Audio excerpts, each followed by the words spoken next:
거룩한 삶을 향한 갈망이라는 제목으로 하나님 말씀 나누도록 하겠습니다.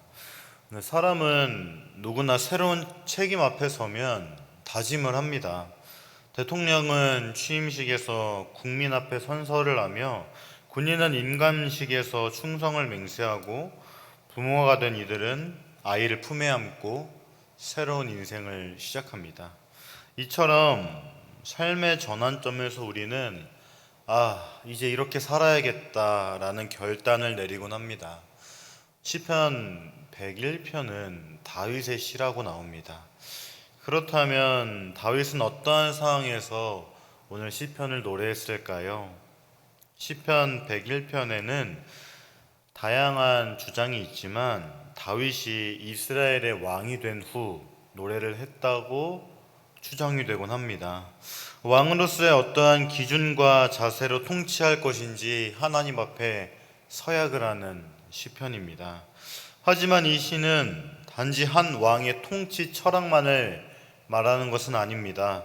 모든 하나님의 백성에게 요구되는 거룩한 삶을 향한 결단이 담고 있습니다.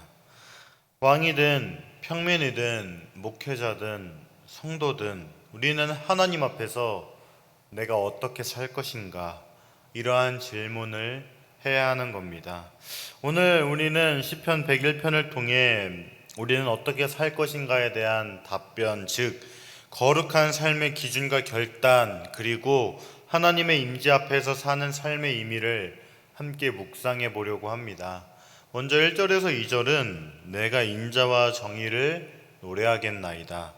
여호와여, 내가 주께 찬양하리이다. 내가 완전한 길을 주목하오리니 주께서 어느 때나 내게 임하시겠나이까. 내가 완전한 마음으로 내 집 안에서 행하리이다. 이렇게 말하고 있죠. 기자는 왕으로 취임하며 하나님이 그에게 맡겨주신 주의 백성을 어떻게 다스릴 것인가를 다짐해 봅니다. 비록 이 노래가 왕 같은 지도자의 노래이기는 하지만 모든 주의 백성이 주님 안에서 살아가는 삶의 기준을 말하고 있습니다. 왕은 제일 먼저 인자와 정의를 베풀겠다고 말합니다. 왕이 인자와 정의를 베풀겠다고 하는 것은 하나님이 이렇게 통치하는 분이시며 하나님을 대신해서 백성을 통치하는 인간 왕의 당연한 반응이기 때문입니다. 인자는 자비와 긍휼을, 정의는 공평한 판결을 의미합니다. 이 두 가지는 하나님이 언약을 맺고 이스라엘을 다스리시는 일과 연관이 있으며 하나님이 세상을 통치하시는 방식이기도 합니다. 또한 인간 왕이 이 두 가지를 동시에 적용을 해야만 하나님이 기뻐하시는 재판을 할 수 있을 겁니다. 어떠한 판결이든 정의만 강조된다면 재판에 회부된 사람들은 매우 힘들고 억울하게 될 만한 상황이 나타날 수도 있을 겁니다. 반면에 인자만 강조하면 원칙과 기준이 잘 지켜지지 않은 판결이 나올 수도 있을 겁니다. 이 둘이 어우러질 때 범법자들이라 할지라도 법의 원칙과 정신에 따라 예외와 눈물이 인정이 되는 겁니다. 그러므로 통치자는 이 두 원리를 병행하며 다스리는 것을 매우 중요한 가치로 여겨야 할 겁니다. 또한 이 두 원리는 하나님이 우리를 대하실 때 적용하시는 자비로운 기준이기도 합니다.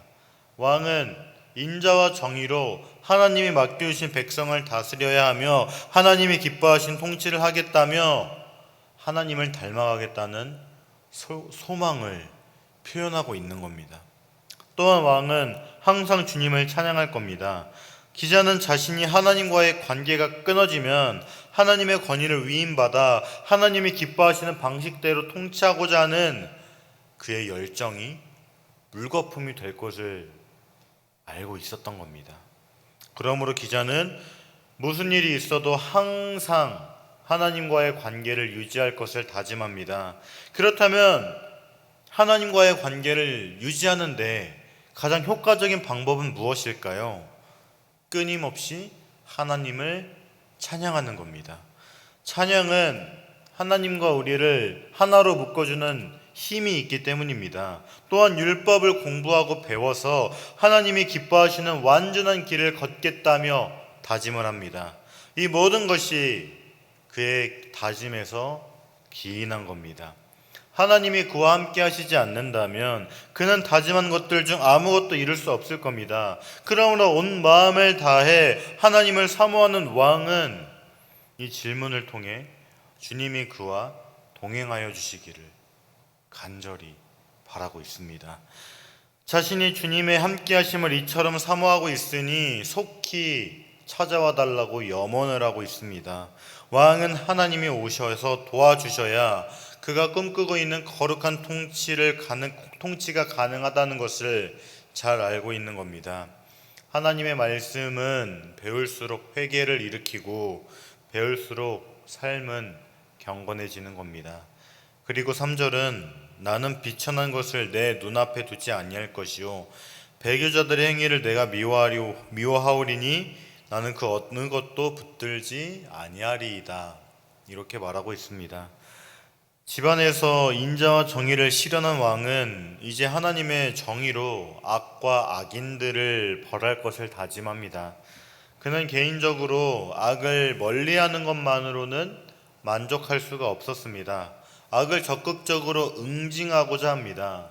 그러므로 왕은 이 부분에서 5가지 악을 근절하겠다며 자신이 다스리는 나라에서 악의 모든 유형을 근절하겠다는 의지를 표현합니다.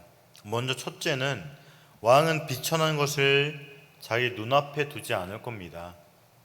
비천한 것은 무용지물이나 사악한 것을 뜻합니다.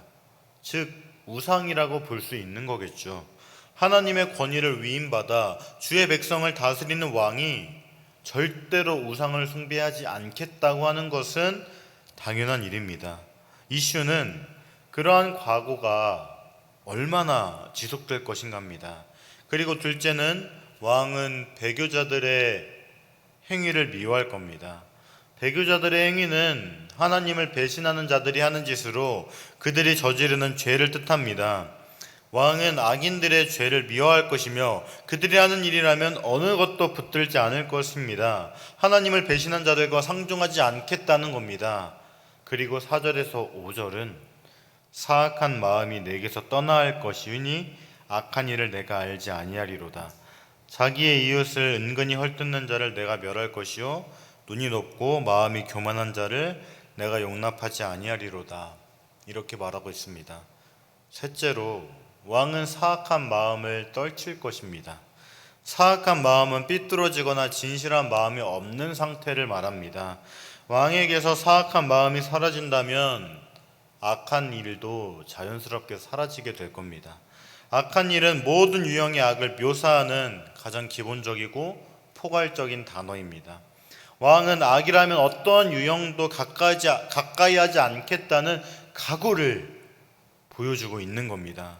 그리하여 그는 악을 알지 않겠다고 말합니다. 그리고 넷째는 왕은 이웃은 헐뜯는 자를 멸할 겁니다. 악인들이 이런 짓을 숨어서 하지만 왕이 그들을 벌할 때는 그들의 만행이 온 천하에 드러날 겁니다. 마지막 5째는 왕은 교만한 자들을 용납하지 않을 겁니다. 교만한 자들이란 삶에 어떠한 가치관이나 기준이 없어 하나님의 말씀처럼 절대적인 것을 인정하지 않겠다는 그러한 자들입니다. 성경에서 교만은 아주 심각한 죄악으로 묘사됩니다. 교만은 창조주 하나님을 의지하지 않는 것에서 시작되며 모든 죄악의 근원이 되기 때문입니다. 그러므로 교만한 사람은 주의 백성이 될 수 없습니다. 왕은 하나님을 경외하지 않는 교만한 자들을 용납하지도 않을 겁니다. 왕은 이렇게 인자가 가득한 통치, 공의가 가득한 통치를 이러한 식으로 실현하고자 하는 겁니다. 그리고 6절은 내 눈이 이 땅에 충성된 자를 살펴 나와 함께 살리니 완전한 길에 행하는 자가 나를 따르리로다. 이렇게 말하고 있습니다. 왕은 악인들을 멀리하고 벌할 것이지만 반면에 의인들은 가까이 할 겁니다. 그는 의인들을 찾을 것이며 찾으면 곁에 두고 함께 살 것을 다짐합니다. 왕이 찾는 의인은 이 땅에 충성된 자들입니다. 충성된 자들은 믿고 의지할 만한 사람들을 뜻합니다. 그렇다면 왕이 믿고 의지할 만한 사람들은 어떠한 사람들입니까? 바로 완전한 길을 행하는 자들입니다. 기자는 이미 2절에서 완전한 길은 율법에서 비롯된 삶의 지침이라고 말했습니다. 그러므로 왕이 가까이 할 충성된 자들은 그들의 왕처럼 율법이 제시하는 삶의 방식을 따라 살아가는 사람들입니다. 왕의 선택을 받은 그들은 왕과 함께 살면서 왕을 따를 것입니다. 의인들은 왕을 매우 가까운 곳에서 섬기는 특권을 누리게 될 겁니다. 왕이 그들을 인정했기 때문입니다. 그렇다면 왕은 도대체 왜 의인들과 함께 살기를 원할까요? 기자는 의로운 삶을 추구하고 죄악된 삶, 악한 길을 멀리하고자 하기 때문입니다. 근묵자흑이라는 말이 있습니다. 검은 것을 가까이 하면 자신도 검게 물든다는 뜻이죠.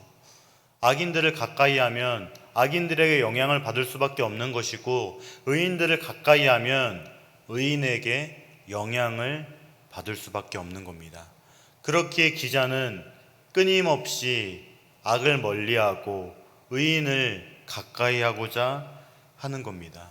그리고 또다시 기자는 악인들을 멸할 것을 다짐합니다. 7절에서 8절은 거짓을 행하는 자는 내 집 안에 거주하지 못하며 거짓말하는 자는 내 목전에 서지 못하리로다. 아침마다 내가 이 땅의 모든 악의를 멸하리니 악을 행하는 자는 여호와의 성에서 다 끊어지리로다. 이렇게 말하고 있습니다. 왕은 신실한 사람들을 곁에 둘 것이지만 거짓된 자들은 상종하지 않을 것이라고 다짐을 합니다. 그는 거짓말하는 자들과 함께 살지 못할 겁니다. 기자는 거짓말하는 사람들을 왕 앞에 서지 못하게 할 겁니다. 왕이 이 악인들의 삶을 인정하지 않을 뿐만이 아니라 그들이 잘 되는 것을 결코 용납하지 않을 것이라는 말입니다. 게다가 왕은 자기가 다스리는 땅에서 모든 악인이 멸망을 할 때까지 아침마다 그들을 벌할 것입니다. 그는 매일 아침마다 공의와 정의를 실현하는 판결을 내리겠다고 다짐을 합니다. 왕이 벌할 악인들은 어떤 사람들입니까? 그들은 바로 악을 행하는 사람들입니다. 왕으로서 자기가 다스리는 나라에서 일어나는 모든 악행에 대해 분명한 책임을 지겠다는 그러한 의지를 표현하고 있습니다. 이렇게 왕이 다스리는 나라에는 악인들이 모두 사라지게 될 것이라 다짐을 하고 있습니다. 악인들은 의로운 왕이 다스리는 나라에서 설 자리가 없습니다. 이렇게 시편 101편이 끝이 납니다. 사랑하는 여러분, 오늘 말씀에서 나타나는 이 통치 어떻게 바라보십니까? 너무나도 이상적이고 우리들이 간절히 바라는 그러한 통치처럼 보입니다. 그러나 이 세상은 오늘 말씀에 나타나는 통치, 더 나아가 하나님의 통치가 이루어지지 않는 것처럼 보입니다. 이 세상에선 여전히 고통받는 의인들이 있고 그들을 향한 배려나 사랑을 찾을 수 없는 것이 현 시대의 모습입니다. 그렇다면 우리는 어떻게 해야 할까요? 포기해야 할까요? 그렇지 않습니다. 그렇기에 우리는 오히려 더 시편 101편을 묵상해야 할 겁니다. 시편 기자가 갈망했던 의인의 삶이 바로 우리가 추구해야 할 의인의 삶인 겁니다. 사랑하는 여러분, 하나님의 통치를 갈망하시기 바랍니다. 그리고 하나님의 통치가 이 세상에 이루어지도록 최선을 다하시기 바랍니다. 시편 기자가 갈망했던 의인의 삶, 그리고 악인들을 멀리하는 삶, 의인을 가까이 하는 삶, 악인을 벌하는 삶, 이 모든 삶이 우리가 추구해야 할 삶입니다. 왜 그렇습니까? 바로 하나님이 거룩한 분이시기 때문입니다. 하나님 나라의 백성은 하나님의 거룩하심을 추구하고 또한 하나님의 그 거룩하심을 닮아가는 자들입니다. 물론 그렇게 살기 힘들다는 것 저도 알고 있습니다. 하지만 이 거룩은 하나님 앞에서 진실하고 정직한 삶의 방향과 결단입니다. 사랑하는 여러분, 오늘도 하나님은 우리의 삶 속에 임하시길 원하십니다. 그리고 우리를 통해 이 세상 가운데 하나님의 공의와 사랑이 넘치기를 원하고 계십니다. 우리의 결단을 받으시고 우리의 삶을 거룩하게 하시며 우리 공동체를 통해 하나님 나라가 이 땅 가운데 임하시기를 간절히 원하십니다. 사랑하는 여러분, 오늘 시편 기자의 고백이 오늘 성도님들의 고백이 되시길 바랍니다. 그리고 그 고백으로 우리가 결단하며 살아가는 성도님들이 되기를 주님의 이름으로 간절히 소망합니다. 네, 이 시간 말씀을 기억하며 기도하겠습니다. 첫째, 하나님의 말씀에 순종하는 의인의 삶을 추구하게 하소서. 둘째, 악인을 멀리하고 악인을 벌하는 거룩한 삶을 추구하게 하소서. 셋째, 의인을 가까이하며 거룩한 공동체를 꿈꾸게 하소서. 이러한 기도 제목으로 다 함께 기도하겠습니다.